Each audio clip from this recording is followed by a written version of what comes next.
Around 15 summers ago, I was backpacking in the Rogue River Scenic Area in southern Oregon.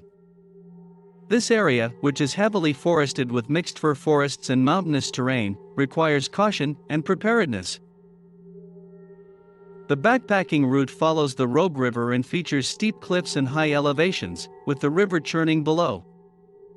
Although people frequently raft on the river, one misstep could be fatal with a backpack on. I encountered a variety of wildlife, including ospreys, eagles, deer, and river otters. Unfortunately, ticks were also plentiful. While camping with my parents and brother on a sandbar, we heard a small plane taking off in the morning. We finished breakfast, packed up, and continued on our way. Approximately 15 minutes later, we rounded a bend and spotted a burning plane across the river. Despite being only 100 feet away, it was impossible to reach due to two sets of cliffs and a dangerous section of the river. We could see debris scattered about and the body of a man lying face down near a rock. It was clear that he had been thrown out of the plane and did not attempt to grab onto anything. The rest of the plane was engulfed in flames, and no one else was visible. We immediately realized that we were the first responders on the scene.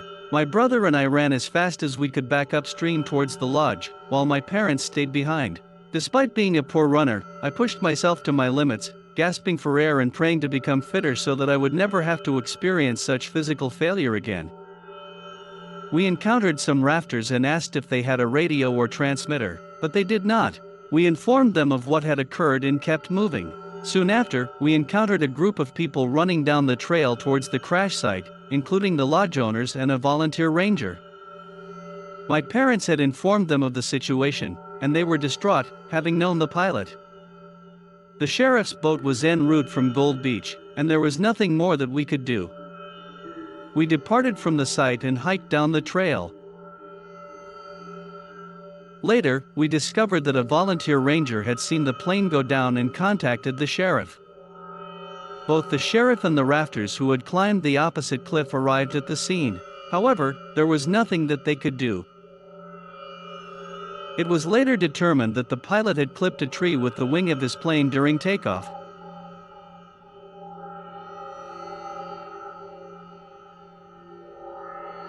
When I was around 12 years old, my parents took my brother and me on our first hiking and camping trip to Jasper. Although we had experience with camping and hiking, we had not yet ventured on a hike to the site and hike around the area type of trip. As avid outdoors enthusiasts, my parents were well versed in these excursions. We trekked for approximately 7 kilometers, with nothing too noteworthy occurring along the way. The path occasionally hugged a river, but it was an uneventful journey. By 3 to 5 p.m., we had arrived at the campsite, which featured a communal eating and fire pit area, along with numerous campsites. While my parents were setting up the tent, my brother approached me and whispered, "There's a bear over there." I turned to see the bear emerging from the bushes not too far away. Thanks to my dad's experience leading a group that taught outdoor safety, we knew to remain calm and quiet as we backed away, then informed our parents of the situation. My mother took my brother and me to safety while my dad tried to scare the bear away using noise and even bear spray, to no avail. Eventually, we had no choice but to leave the area as the bear showed no signs of leaving. With my mother and brother in Crocs and only I carrying a backpack, we had to navigate through the bush as the bear stood between us and the trail. Thankfully, the river aided us in finding our way, and we eventually reached the path and made our way back to the parking lot. We contacted the ranger station to report the incident, and they later returned our belongings, which were mostly torn apart or chewed up, including a small propane can, my mother's shoes, my brother's teddy bear, which was decapitated, and the tent. We spent the remainder of our trip in a hotel and enjoyed exploring the stores and sights of Jasper, which I secretly preferred over our original camping plan.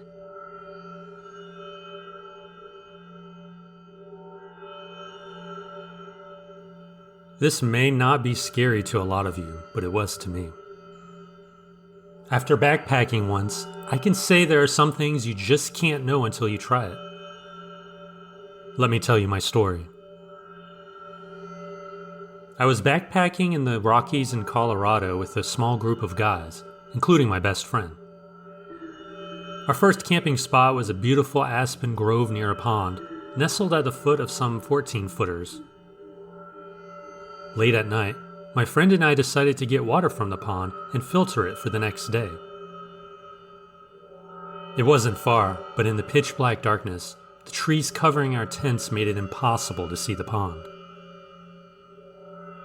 Armed with headlamps, we walked down the gravel path we'd taken several times the day before.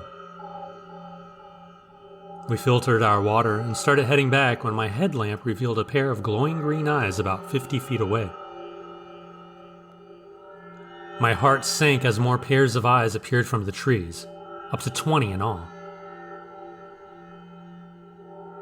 My fight or flight kicked in hard, but it turned out to be just a bunch of deer. We set off back down the path, but something wasn't right. We had gone too far and couldn't find our campsite. We searched frantically for 30 minutes, unable to find our tents. It was cold, and we were surrounded by unidentifiable green eyes staring at us from the trees. Eventually, we found our way back to the aspen grove and our tents. Although it may not seem like much, for a pair of young guys in a new, unfamiliar environment, it was a terrifying experience.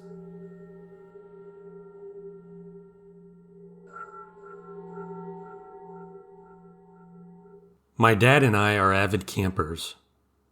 We're not professionals, but my dad did used to be a wilderness guide for kids. We usually prefer the eastern and western Sierras because they have great car camping spots next to lakes. They also have a lot of great trails. Last summer, we decided to go up for a 2-night stay and do some day hiking. The campground was pretty full, but that wasn't unusual for the summer. But we were lucky enough to find a pretty secluded site. The first night was normal. There was a little bear activity, but we're used to that. The second night, I crawled into my backpacking tent and I passed out cold. I slept until about 3 a.m. when I woke up to the sound of footsteps. My dad is a diabetic and needs to get up to go to the bathroom around 3 or 4 times a night. So I thought it was him. I mean, the sounds definitely sounded like footsteps, but they were coming from the wrong direction. We were located next to the bathrooms, so the footsteps should be moving in that direction. Instead, they're coming closer to my tent. They stopped about a yard short. I brushed it off as it being my dad. Maybe he was lost without a flashlight. And then I heard breathing. Next to my tent. Right above it. I lay perfectly still, but the footsteps continued to circle my tent. There was a new moon and it was pitch black out, so I couldn't see anything through the tent. Now, I'm a heavy sleeper, so I convinced myself, or tried to, that I was just dreaming. And then I felt a single finger run the length of my foot through the tent. Real slow, methodical. Now I figured I had to be dreaming because my foot was in my sleeping bag. I couldn't possibly feel anybody rubbing it. But whatever it was stroked my foot for a minute or two, breathing deeply. I laid frozen as whatever it was stroked my foot for a minute or two, and then left. I stayed up the rest of the night. In the morning, I heard my dad get out of his tent. I bolted up and met him by the fire. He looked me in the eye and asked if I had gotten up the night before. I asked him the same, and he said he had at around 2 a.m. because he thought someone was going through our stuff. As I told him my story, we noticed our gear had been neatly rearranged on the table. Every item. Nothing was taken. There were footprints in a perfect circle around my tent. To this day, we still can't talk about it.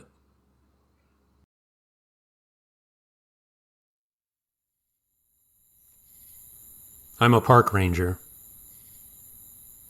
Another ranger and I were out on a search and rescue call once. The missing person was a man in his 20s. He had gone hiking and hadn't returned the day that he intended to. When we got the call, it was nighttime, but we hiked in a few miles and set up camp on a ridge that had a pretty good view. The missing person had gone into the woods prepared, so we decided to wait until daylight before beginning the search. About 2 a.m., I got up and took a piss when I saw a moving light at the base of the cliffs across the valley, a few miles away. It looked like a flashlight beam. I told the other ranger, but we decided to just wait for daylight. The next morning, we decided to go check out the area where I saw the light and bring this guy home. We got to approximately where I saw the light the night before, and we started calling his name. We soon found his body at the base of the cliff. He had fallen 60 feet onto his head. The body was badly mangled. 20 feet from the man's body was the guy's mag light. It seemed odd, but I thought nothing of it until the other ranger reminded me of the light the night before. Kind of gave me the creeps, but I still dismissed it. Before too long, the coroner arrived and inspected the body. After he took the body back to the lab, he said that the man had been dead for at least 48 hours before we found the body. That couldn't be possible. I saw the light. But he was already dead? Where had the light come from? Other hikers? To this day, I have no clue what I saw that night.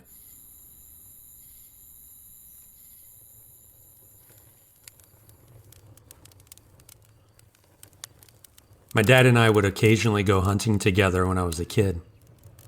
I was 14 and my dad knew a guy who owned what seemed to be half of Georgia. I mean, the amount of property this guy owned was ridiculous. He let people hunt out there, and if he trusted you, he let you camp out there for a couple of nights. He'd always make sure we had a way to call for help, though. I loved camping out there more than I did just going hunting for a few hours and going home. I liked the woodsman feel of living out in the woods. So this one time we woke up early one morning and hiked into the woods. It was still dark when we got to our stand. We didn't see or hear anything, not even birds. I remember my dad commenting on it, and looking back, it should have been a sign. Frustrated, we packed up and looked for a spot to camp. My dad suggested we go deeper into the woods to better our chances of seeing something, so that's what we did. We hiked for a few hours, found a clearing, set up a small camp. We got settled and passed the time, freaking ourselves out by talking about Bigfoot and other woodland creatures. We hiked a ways away from camp, set up our blind, and waited. Again, nothing. We got back to our camp and we saw our tent had been pulled up and laid flat. Not in a neat way, but it just kind of laid there. We thought it was just the wind or something, and maybe we didn't even put it upright. Maybe it just collapsed. We didn't think much of it. Since we didn't see or even hear anything all day, we decided to leave the following day and try again later that week. We settled in for the night, built a really small fire, and we just relaxed. Again, there were no birds making any sounds. I remember thinking how odd it was to be this deep into the woods and only hear one, maybe two birds the entire trip. We eventually went to sleep. It was pitch black, middle of the night. I woke up for some reason. I was in that half sleep, half wake phase. I heard laughter. I jolted awake and didn't hear it again. Figured it was just a dream. I laid back down, and a few minutes later, I heard it again. The laughter continued, and it got pretty loud. I got up, and I saw my dad was up too. He whispered to me, "Did you hear that?" My heart dropped. He heard the laughing too. It wasn't a dream. We heard it again, but it was faint. It sounded like several people laughing in unison. It wasn't cackling or hysterical laughter, but just kind of normal laughter. It didn't last but for maybe 5 or 6 seconds. Still, I have never felt that much fear before in my entire life. We didn't hear it anymore after that, but needless to say, we didn't get any sleep. As soon as the sun came up, we packed up and left. My dad was convinced someone followed us and was playing a prank. He said while we were in the stand and blind that whoever it was scaring the wildlife off with their unmasked scent.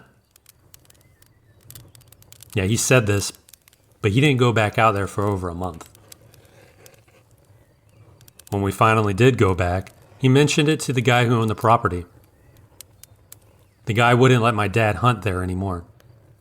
Didn't say why either. I guess it's possible for someone to have followed us out there, but they must have been legitimate ninjas. We didn't see or hear anybody. There were dead leaves and sticks everywhere. We would have heard somebody. And when whoever decided to laugh, it came from different spots around us. And I never heard one footstep.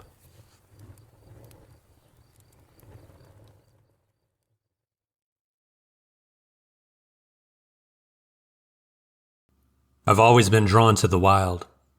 It seems like home, and I generally know my neighbors out there.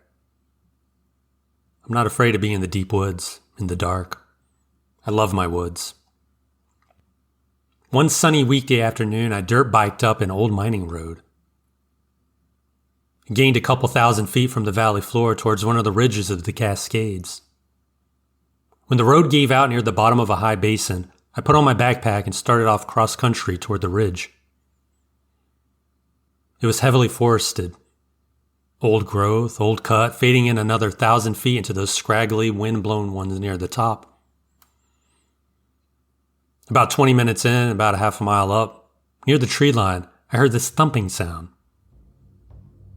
It was very odd, so I stopped to listen carefully. It sounded like a big, solid branch was being whacked against a solid tree. I use the term solid because the hits were powerful. One or both of the pieces of wood were hard and dry. The wood resonated and rang on impact as dry wood will. I couldn't get over the power though. It sounded like someone was swinging a 4-inch post. The thumping had a very complex and well-defined pattern. It sounded very rapid, like what a drummer would do if they were messing around with a stick, but I swear it sounded like a 4-inch post was being treated as lightly as a drumstick.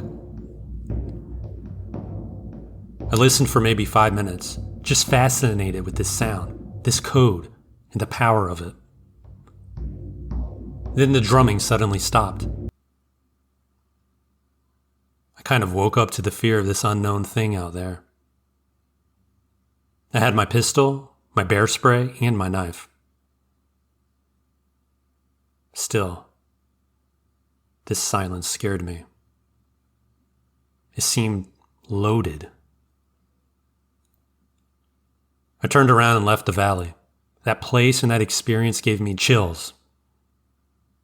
I'll never go there again. I've read stories about some of the native peoples around here having valleys that they just would not go into. I can understand now how those legends got started.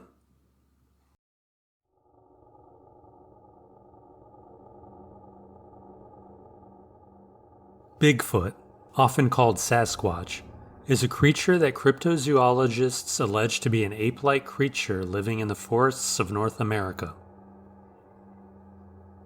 Many questionable articles have been presented to prove the existence of Bigfoot, including reports of sightings, as well as videos, audio recordings, photographs, and casts of large footprints. However, many of the supposed pieces of evidence were later found to be hoaxes. Tales of wild and hairy humanoids exist in many cultures throughout the world. These are just a few examples.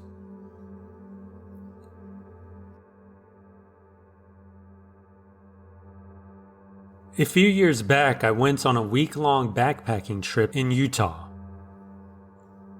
I spent my last 2 nights near Granddaddy Lake.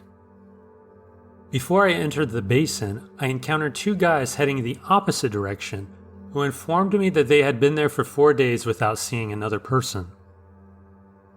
They also mentioned that it was very quiet there. Upon arriving in the basin, I noticed that it was eerily quiet, with not much wildlife to be seen or heard, including birds. Anyway, the first night and the next day were uneventful. I hiked the perimeter of the lake, never encountering anyone else. The next day, a storm passed through the area, driving the temperature low enough that it actually snowed and stuck to the ground. I hunkered down in my tent for the night as soon as the sun dipped behind the peaks. At about 2:30 a.m., I was awakened by a loud knocking noise to what seemed to be the north of my camp. It took me a second to focus my attention, then I heard what was an unmistakable whoop coming from the same direction. I laid in my sleeping bag quietly.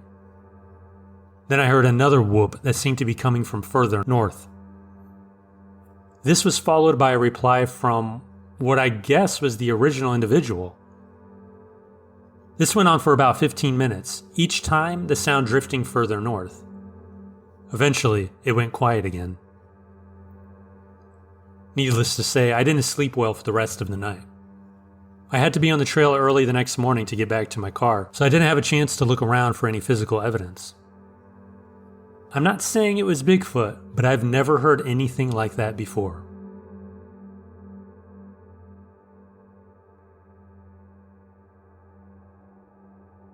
Big Sur is a mountainous region in south-central California located on the edge of the Los Padres National Forest. It spans nearly 3,000 square miles and overlooks the Pacific Ocean to the west. Me and 3 friends planned to drive to a secluded spot in Big Sur, known as Top of the World. This area of Big Sur was rarely visited by people, except for occasional vehicle traffic from locals or the occasional tourist or hiker during the day. The place was uninhabited at night, except for critters like bobcats, foxes, even the occasional mountain lion. This made it the perfect location for 4 party animals. We drove down the Pacific Coast Highway and turned onto the Old Coast Road, which winds up into the mountains. It's a hard-packed dirt road, and it's really one of the few ways in and out of Big Sur. Our spot, the Top of the World, was right off the old dirt road, had an amazing view of the Pacific Ocean. Unfortunately, the party we planned never started because of what happened that night. My friend Steve parked his car at the base of the incline leading to our spot. We grabbed some beers out of the hatchback and walked halfway up the very steep incline. We were sitting next to each other in a row facing the Pacific Ocean. Behind us was the crest of the hill, about 15 yards up, beyond which was the dark and foreboding forest. We just looked out at the Pacific, talked a little, just took in the beautiful view while sipping our beers.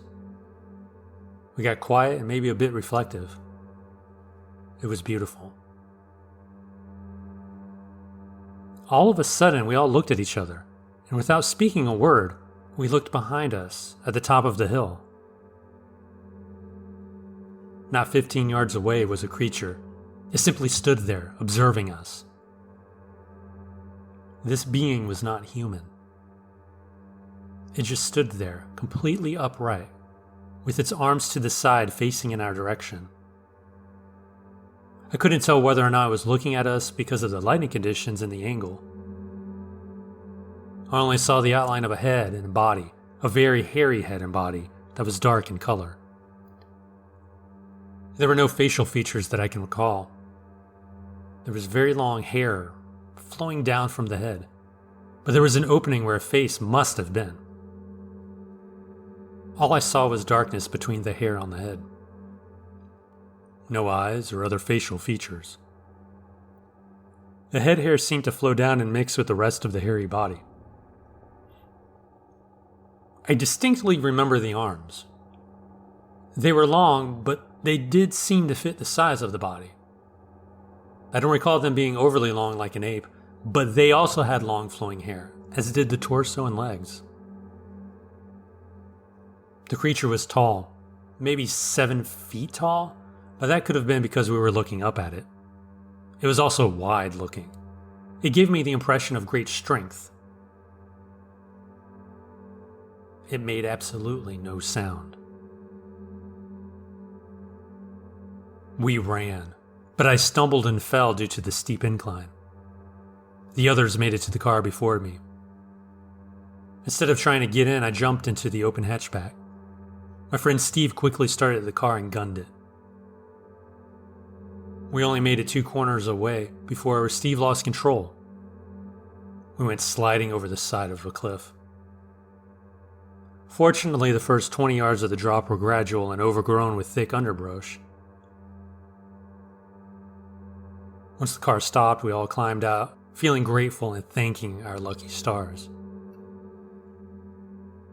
We then climbed back up to the road. At this point, we had a decision to make. Go back the direction we had come from, back to the highway, only a 3-mile hike. However, that way would have taken us past the last place we saw that creature. We chose to walk in the opposite direction, which was 5 times longer, but would hopefully keep us away from any danger. It took us hours to make it to the highway, but we finally did, alive and healthy with a story to share.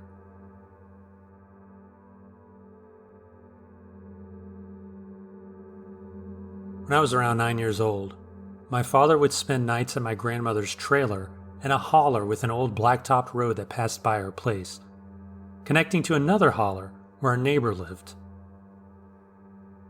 My grandfather had purchased the trailer when my father was a kid in the late 60s and had planted 2 peach trees on the left side of the trailer's yard. My grandfather was a godly man who contracted cancer in the late 80s. He lived with the disease until he passed away in 2007 at the age of 80. After my grandfather's death, my grandmother lived alone in the trailer. She began to complain about someone banging on the trailer walls at night, keeping her up. This would happen for nights on end, and then stop for a while, only to start again. The knocking became so bad that my father had to stay with her at night because she was terrified. Even when he was there, the knocking would start. My father would grab my grandfather's shotgun and open the front door, only to find nothing there. One night, my aunt was staying with my grandmother and father at the trailer. They heard a commotion at the back door. My father grabbed a light and went outside. He saw a gigantic all-black creature walking down the slope leading to the road beside the house. He followed it all the way to the road and saw that its eyes were glowing red. The creature walked into the woods by the road. My father returned to the trailer looking as if he had seen something beyond the realm of science fiction. This story came up again last week when my aunt was visiting. She suggested that the knocking might have been caused by deer coming onto the porch at night. However, the knocking was loud enough to wake up my grandmother and father while they were staying the night. And if it were deer, it would have been a more quiet and muffled thump rather than a loud banging.